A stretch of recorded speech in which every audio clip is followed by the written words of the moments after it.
Welcome to Come On Ye Spurs TV, where we talk about everything Tottenham. This is the Premier League show, though, where we will be doing a preview of the matches coming up in this match day 17 fixture starting on Friday with the match between Nottingham Forest and Tottenham Hotspur taking place at the City Ground. To review this match and the other matches, or to preview them rather, is Chuma, and Chuma will be joining us on the other side.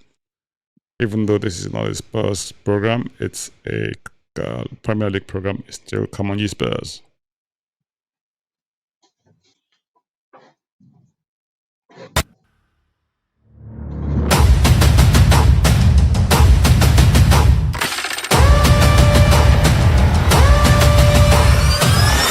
Come On Ye Spurs.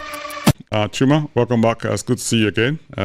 We are doing a preview of the matches for this Premier League show for match day 17. Match day 17, what do you reckon, Chuma? What do you reckon? Well, apart from a Spurs victory, I the rest is all up in the air. All I can predict is a Spurs victory. All I want is a Spurs victory. You know, like all I want for Christmas. Yeah, well, all I want from this weekend is a Spurs win. Right. So, I mean, I think there's probably one pitch or cream of the Sunday at Anfield. That would be one hell of a match for a number of reasons. You know, it might sustain or sign the death knell for Ten Hag, or it could be the beginning of revival, or who knows, it may be something around there. But on the face of things, the current form and how things have been panning out, I don't see them coming up with anything in that fixture. But we'll come to that later on. But the weekend opens with Forest against Tottenham. We did that on our preview. If you haven't seen that video, go and have a look at it. We had a preview of that match, and we came up with our own scoreline. I mean, Chuma came up with something like I think 3-0 or 3-1. Can't remember how much what he did, but he came up with 3-1, and I came up with 5-1 because I thought we could turn them over, and the fact that we've been scoring goals and we haven't had bad performances as such, apart from the match against Villa when we weren't really up to our levels. But not much we played this season. The levels have been consistently high and they kept improving, and there's no reason why they shouldn't improve against Forest. But like we said, football is not mathematics, and if you don't turn up on the day, you can get turned over. I mean, Villa went there and got turned over. Last season, Liverpool went there and got turned over. So there's no guarantees in this fixture or this league.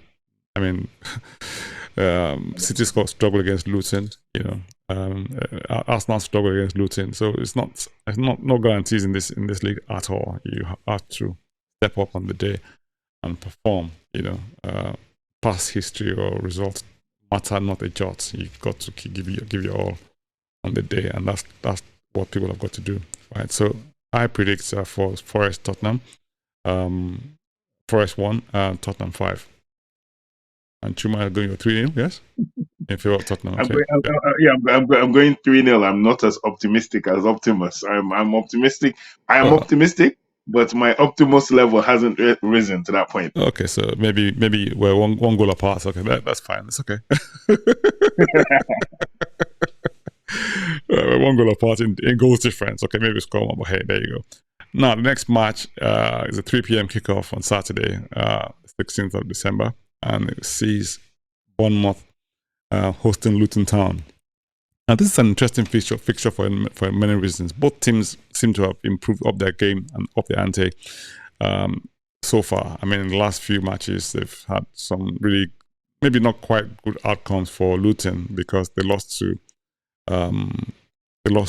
Arsenal and they lost to City, but they gave a good account of themselves.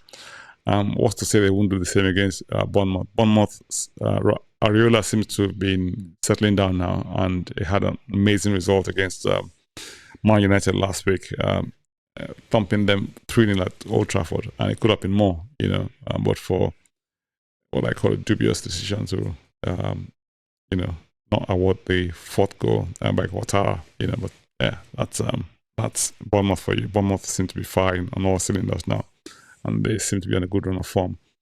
But what do you think with this one, Chuma? like you, I was quite impressed with Luton over the last couple of weeks. The game against Arsenal and the game against United, against City. Sorry, but they lost both, and they play very well at home. You know, because they have got their crowd behind them, and they're trying to turn their stadium into some sort of fortress. But away from home is a whole different ball game. And Bournemouth have improved home and away. So I see nothing less than a Bournemouth victory to me, and a proper Bournemouth victory, probably three goals at least. I still think Luton could score one because they have Adebayo, the striker, very physical, very strong. Andros Townsend on one wing, and the revival of Ross Barkley, who has played I know excellently say over that the last two Barkley three seems to games. be on the rise. Ross Barkley has really, I think the pennies dropped with him regarding his career or something. Like, look, you're a very good player coming up. You did very well. Injuries stifled you for a bit. You made a big money move that didn't work out for you, but win. So I'm going for I'm going for Bournemouth 3, Luton 1. I would want to go for Luton 1, Bournemouth 1. I would go for a draw on that one. Okay. Okay. Chelsea, Sheffield United. Now it seems rather strange or odd, if you like, to compare these two teams. Sheffield, newly promoted, haven't had a spell in the Premier League in recent past. They've been on a downward spiral, but they seem to have recalled the ex-manager Wilder, who they sacked, in not too pleasant circumstances because of the form they were going through at that time. They've had to, sack Paul Heckingbottom and rehire him, and he's had a couple of decent results so far. One he lost, and the other one they won surprisingly against Brentford, which was a big scarf considering how Brentford had been playing this season.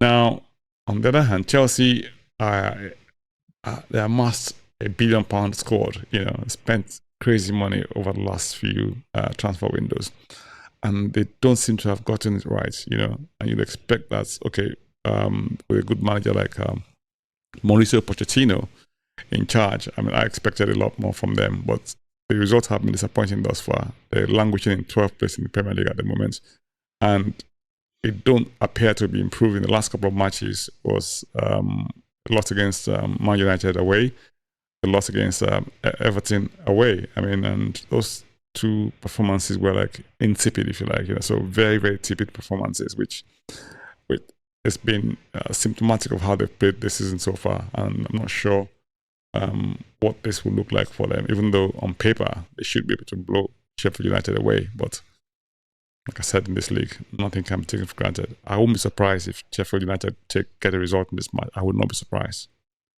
Only because Wilder has a way of setting up his teams that makes it difficult for people to play against them. So that must be one surprise or banana skin awaiting Chelsea on that one, And if they don't start well, the home crowd might just sort of rebel, and that would make them, get on the back foot. But we'll see. What do you think, Chuma? Yeah, no, new manager bounce, and it's a new manager that was the old manager. So it's a very different thing when the manager already knows how his squad works. And like you said, Chris Wilder sets them up in a very, very strong football that he gave us what he's doing. However, um, they still have some danger men. It's just the real question with Chelsea is, I think at home they're under so much pressure from their crowd as well. So Sheffield United have nothing to lose in terms of they just go and give it their all. So I think a draw. I'm looking at a 1-1 draw or 2-2, something like that. I think Sheffield could score more than one if they get the opportunity, because Chelsea's defense isn't as strong as it should be. But I think it's a draw. I would have gone for a Chelsea win, narrow win, but I think it's looking more like a draw for me.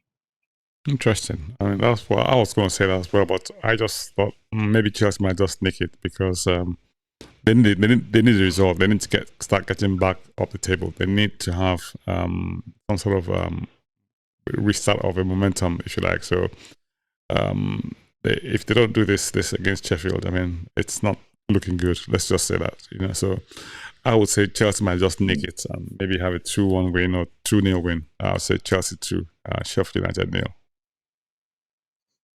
Possible. Right. City against Crystal Palace. Now, this is one of those ones when you look at it, you think, oh, City would nick this and we'll just not nick it. We'll actually win comfortably. But I remember this same City team, was it last season or the season before, when Crystal Palace went there and won, you know. I think they won convincingly as well. I think they won like 3-0 or something, or 3-1, you know. And Andros Townsend scoring an amazing goal in that match, which was like, oh wow, you know. I'm not sure if it was last season or the previous season, or maybe it was, you know, but I think it's season before this one, I think. yeah, season before this one, exactly. So it's not unusual to expect them to come up with a result. Roy sets them up firmly and strongly. They're difficult to break down, but they don't score that many goals, unfortunately. So that may work against them. But they played well against Liverpool last season. So last match at home to Liverpool at Crystal Palace at Selhurst Park. I think they were fortunate to have Jordan Ayew sent off, which I saw that replay and I thought to myself that was really a silly booking from two perspectives. The referee's perspective for a book team for what was a genuine attempt to get the ball, you know, and Alcafa actually thought that but hey, there was nothing cynical in that challenge at all. You know, it was a genuine attempt. It wasn't even trying to stop a counter attack as such, if you want to keep it that way, because at the end of the day there were people ahead of him who could have stopped something. But yeah, it was definitely not a booking, you know, but that sort of changed the course of that game. And they're going away to City, maybe having a point to prove or trying to challenge City victory for this one. City, Palace 0. However, Pep Guardiola, the recovery last week, beating Luton has put the fire back in them, and I think they're going to go for the kill. They're going to go for the jugular, and this could be anything up to like 4 or 5. In my opinion, I think they're going to come out very proactive against Crystal Palace. They're going to look to flush Crystal Palace early. So I think you're looking at multiple goals. They're trying to reestablish in people's minds that they're still the title holders and they will challenge for the same title that they already hold. So I think this is going to be a destruction job on Palace. Like, Palace will play well. Roy Hodgson set them up very well, but man, I'm looking at like 4 goals by City. Okay, so 4-0 City, is that correct? Yeah. Okay, bold, but I mean, not totally unheard of. I said 3-0. Chuma says 4-0. So yeah, we're only 1 goal apart, not too bad, eh? Right, looking at this next one, this seems like one of those matches when it's going to be a blockbuster for this one, if things go according to form, if you like, because Newcastle against Fulham. Newcastle have St. James's Park like a fortress, isn't it? You know, they play well at home. They've got the jerseys behind them, 50,000 jerseys screaming down anyone's back. And Fulham have been on an amazing run of form, haven't they? They've won the last 2 matches by 5 goal margins with no goals considered. You know, I mean, that's absolutely amazing, isn't it? So it's got 10 goals unanswered. Yeah. And not I mean, we were saying earlier on the season that Fulham are without Mitrovic, struggling to score goals, and they begin to score goals for fun. And someone said it was down to what's the name? That's what striker's name. I can't remember his name now.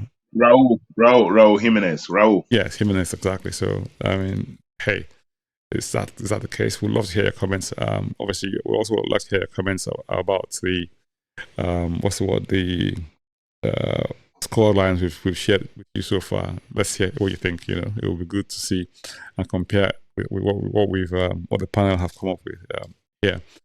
Now, I think it might be one of those ones when Newcastle they need to get back on track. They lost 2 matches on the trot to Tottenham away last week, and they also lost in the previous match against Everton 3-0. So they've been receiving 7 goals and considered. I mean, reply with only 1. You know, and it could have been a lot more at Tottenham as well. It could have been a lot more.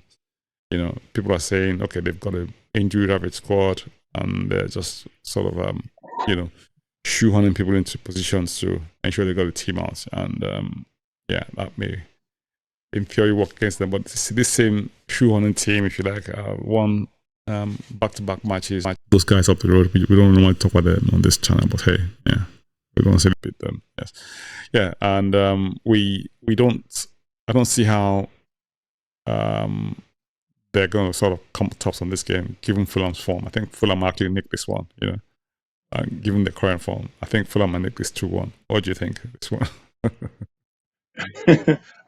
It's a hard one to predict because, like you said, so I agree. Newcastle playing at home is going to be a very hard one to predict. Newcastle playing at home are very, very dangerous proposition. Their home is like a fortress. But Fulham are flying. Like you said, Raul Jimenez, who didn't score for 15 months, has suddenly discovered himself. He's discovered his striking powers and he doesn't want to stop scoring. And they are really playing free-flowing football. They're probably playing the most attractive football in the last two games than a certain Ange Postecoglou's Tottenham. Fulham are the other team to watch. But while that being said and done, I can't see this being anything more than a high-scoring draw. I see a 3-3, 3-3 draw in this. If anyone's going to nick it, they'll nick it by the odd goal. But I think we're just going to see a blockbuster of attacking football because both teams won't want to lose. Okay. I'd go for a Fulham win, like I said, 2-1. So you think be a 3-3 draw? Okay, we'll wait and see. Burnley against Everton is that next fixture. Last fixture on Saturday is 5:30 kickoff away at Tufnell for Everton. Well, what can I go? Yeah. So yeah, Burnley, bravely, company has bravely tries to play his football, and you could see things, you could see little shoots of hope. Mm-hmm. But Everton have come into their own. I think deducting 10 points was the fire up the bomb that Everton needed, and Everton have gone on a run. And I don't see that ceasing. Burnley are there for the taking at home because they still try to play very expansive. And Sean Dyche has worked out what works for him at Everton, and it's working for him. So I can see like a 2-1 to Everton at Burnley. I see Burnley scoring, but Everton now they've come into a groove, and he has Harrison from Leeds and this other white player as well. Like his white players, I give them a lot of props. Dwight McNeil that he got from Burnley as well. Yeah. Old boy coming back might haunt his former side. I think Dwight McNeil is either going to score or assist in this game. So I see it like a 2-1 to Everton. Yeah, I mean, Burnley lost Show last week. I think he's got a long time injury as well. So, and he's like a key player for them and is not looking good from that perspective. However, Burnley might just do something for me. But like I said, Everton are back on track, if you like, and they've been doing quite well in their last few matches. And I actually see Burnley winning this one. They probably make it 1-0. So Burnley 1-0 for me for this one. Wow. Right, on Sunday, the Sunday fixtures, right, there are a couple of, not a couple, in fact, all four fixtures on that day are quite interesting fixtures, you know. Starts with 2 p.m. kickoff, Arsenal at home to Brighton, De Zerbi versus Arteta. Now, Brighton have done Arsenal, I think, the last 3 times they've met, you know, and I don't see this changing, honestly. I really don't see this changing, even though Brighton haven't been on the brightest, run of form this season. However, they sort of hung in there, or just about, you know, they kind of hung in below the elite, if you like, and just sort of, you know, snapping up now and again with their, in quote, inexpensive squad, if you like, or what some people like to call average players, but playing very well, you know, or not highly rated or not highly rated by pundits, but they keep getting the results, you know. So, I mean, for me, I just think Burnley will just try. I mean, so Brighton will win this one 3-1. You know, that's what I'm predicting. Wow. Well, you know, as much as it hurts me to do this, Arsenal are doing this thing where they show up in the last 10 minutes of every game now.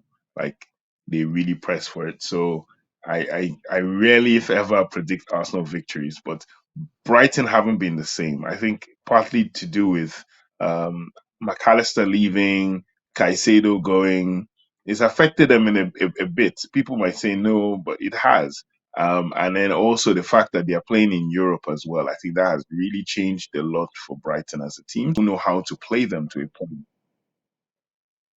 So I'm going for an Arsenal victory, but I'm going for a narrow Arsenal victory, 2-1 to Arsenal. I think we're gonna have Just to because ban, the Brighton are the I'm gonna have same. to ban you from this platform at this rate, you know. Can you imagine predicting an Arsenal victory on this channel? But hey, No, I can't help it. we're football people. We're not biased. We say facts only. Yeah, we keep this facts only, right? But except when it comes to Arsenal. Except when it comes to Arsenal, indeed. Anyway, right. Brentford against Villa. 2 p.m. kickoff at the G-Tech Stadium. Now, Brentford are one of those teams when they're very, very difficult to play against as well. Now, Villa's away form hasn't been fantastic this season, you know. So, I don't know. They may come up with a cropper on this one. I think Brentford might win this one 2-1. My prediction on this one. It's a yeah. So yeah, Villa are flying high. Uh, Villa are flying high, but their away form doesn't match their home form. They've turned Villa Park into a fortress, but away from home, they're yet to replicate the same thing. Brentford are stinging from the loss last week. That was kind of unexpected. So you see Brentford stepping it up to win this game, and Villa trying hard to win, but maybe not making it as such. But I see it as in 3-2. 3-2 to Brentford. I think they'll score 2 goals, Villa, but I think Brentford will have more than enough. Okay. Well, I think, like I said, Brentford will win this one. Yeah. So I said 2-1, right? And you said 3-2. 2-1, yeah. 3-2, yeah. 3-2, that's fine. West Ham against Wolves. Now, West Ham have been up and down really this season. You know, they've come to us, nicked a lucky win. You know, next match they get battered by Fulham. You know, it's not one of those matches where they get battered again because Wolves are a very good side. You know, I think Wolves to nick this one for me. I think Wolves might win this one 2-1. I see it the other way around. West Ham playing at home, I think, are better. So and Wolves are not very expansive. They play good football, but they're not as expansive as Fulham is. They won't take risks. Both teams are very cautious. So I think they're both going to be cautious and get a 1-1 draw. So I think a 1-1 draw for me. Yeah, I think I see a Wolves victory 2-1, like I said. So yeah. Okay. The what's that hosting Man United at Anfield, and I call it so many things riding on this one. Liverpool want to retain their position at the top of the league. If Arsenal don't win against Brighton, they would. I mean, obviously, they would possibly remain there if Arsenal lose, rather. You know, but if Arsenal win, Arsenal will go top, and Liverpool have to win their own match to remain on top. So they got two bits of incentive to remain top and to beat Man United over there. I mean, local rivals, if you like, or rivals from up the road. You know, they've been Midlands rivals for quite a while. Great, but hey, there you go. However, there's also the small matter of Erik ten Hag, who's under a lot of pressure. Haven't lost his last how many matches now? I've lost count now. I mean, the previous weekend he lost against who did they play last weekend? They played Bournemouth, yeah, and lost 3-0 at home. You know, and during the week, a few days ago, yesterday rather, they lost to Bayern Munich, and they got dumped out of the Champions League and out of Europe. They didn't even get into Europa League, so they come top and bottom of their group. So a lot of people are asking questions about the team, about the board, about the players, about the coach. You know, what's going on there? They've spent a lot of money in the last few years as well. You know, and people are questioning their transfer policy. People are also saying things like last time anyone scored striker squad at home for and he's been banished to the under 21s, and you hear all sorts of rumors about unrest in the changing room, and players have actually come out to try to deny that in a press conference, which for me is a bit bizarre. But hey, there you go. I mean, most managers tend to just not even address that sort of topic at all, but they've seen it fit to bring McTominay out to come out and publicly deny that there's a rift. For me, does that say a lot? It's like you're protesting too much, if you like. True. But there you go. But I mean, who knows the truth of these things? And they banned a few journalists from the press conferences in the ilk of Sir Alex Ferguson back in the day. But there's a lot going on there, and it's not a great time to be a Man United fan. But other fans are relishing this. People from Liverpool, people from Arsenal, Chelsea, some Tottenham fans also like the fact that there's a crash. I don't see them winning this match. I don't even see them getting anything burnt up. If they win this match, that would be a big surprise. Big surprise. But there you go. And no disrespect to Man United at all. Just the way things have been. The form has been less than patchy. It's been absolutely awful. And I don't see them turning this around at all. Because I know we've said this before on this program. Orange is coming. You can see what sort of templates he's bringing into the team. They've got players playing in a way that is recognizable as his way. Klopp came in when he came into Liverpool. Maybe it took him a couple of seasons to get his squad right and everything, but you can see the way that they play. When Pep came into City, you could see a way that they played. A lot of these managers stamp their style, their unique culture into their clubs and their players, right? But I can't see that in Man United at all, and a lot of people have said that as well. We're not different. Everyone's saying that, and why? Anyway, but that's a matter for them to deal with, not a matter for us. I think he's had what I call hot time with last season by winning the League Cup. So you can chalk that down to say, okay, fine, he had a reasonable season. Coming third in the league and qualifying for Champions League and winning a cup. Well, reasonable for first season, but so far it hasn't been good at all. People tend to sort of improve by the second season, don't they? But this hasn't happened at all. If anything at all, it's going bad. What do you reckon with this one, Chuma? I would be surprised if they get anything out of this game. Ten Hag has been very blessed, I think, to win that League Cup and come third. But he came third in a season where the usual people who would be in and around, let's say Spurs or Chelsea, fell off. So he and Liverpool as well, to a lesser extent than the other two, fell off, and that allowed him, in my opinion, get there. And then Marcus Rashford, hot and cold, he started scoring goals, he made the difference, but you can't rely on him. And Ten Hag, you're right.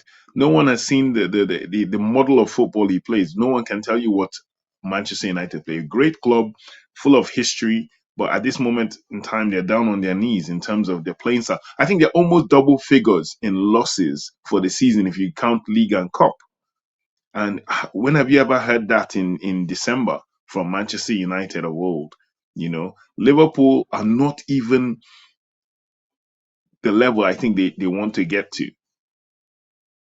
Klopp has had to reorganize his midfield since the days of Henderson, Wijnaldum, Fabinho. He's had to change everything, move everything around, and they're playing very well, but they're not playing as well as they think, and they're topping, or they're close to the top as possible. They've been top once already this season. So it tells you a lot about the fact that Klopp is rebuilding as well, but they are on it. They are really focused, and like you said, they have their style. They know what they are doing. So all I can see is another decoration job for Manchester United. Like, they come to Anfield, I'm looking at 3-4-0, or if they stay compact. They were very compact yesterday, as we were didn't like I told you earlier on, they didn't have the desire to win. Manchester United didn't have the ability to win. Yeah, going for a Liverpool victory, 4-0. Manchester United in disarray, technically, tactically. They're a disorganized club at the moment. Shame a huge institution like that. They haven't been able to find their way literally since Alex Ferguson left. They've had patches and everything else, but with this manager right now, his model seems to be broken and is seeming like taxi for Eric Ten Hag every week. A huge Liverpool victory could really dampen his job opportunities or his job stability. Prospects, eh? But I'm looking at Liverpool. Yeah, I'm looking at Liverpool doing that, and Liverpool would love to do that to Manchester United. So I think Liverpool are going for the jugular in this game because they realize Manchester United will not be up to it. They also have a lot of absences. Maguire, Bruno isn't playing, suspension. Maguire picked up an injury yesterday. Luke Shaw as well. So who's going to play? And that, I think, will count in Liverpool's favour because Liverpool are going to come out. Liverpool smell blood at the moment, and they're going to go for it. 4-0 to Liverpool. Yeah, it's very difficult to disagree with you on that scoreline. I mean, I think I'll probably go 4-0 as well. So 4-0 Liverpool to win that. Yeah, thank you very much for joining us for this one. Overall, I think at the end of this weekend, Liverpool might go back on top, and everyone else will keep playing catch up. That's what it looks like again. Yeah. Well, yeah, thank you so much, and yeah, we look forward to see you guys next week. We would love to hear from you and see what you think about the results or the predictions we put forward here.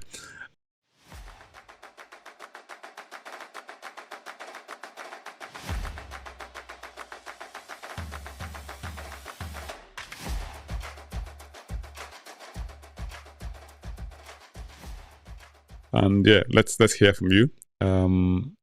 What you think? Do you agree? Do you disagree? What are your thoughts? Let's have your scoreline as well in the comment section below. In the meantime, come on, you Spurs! Come on, you Spurs!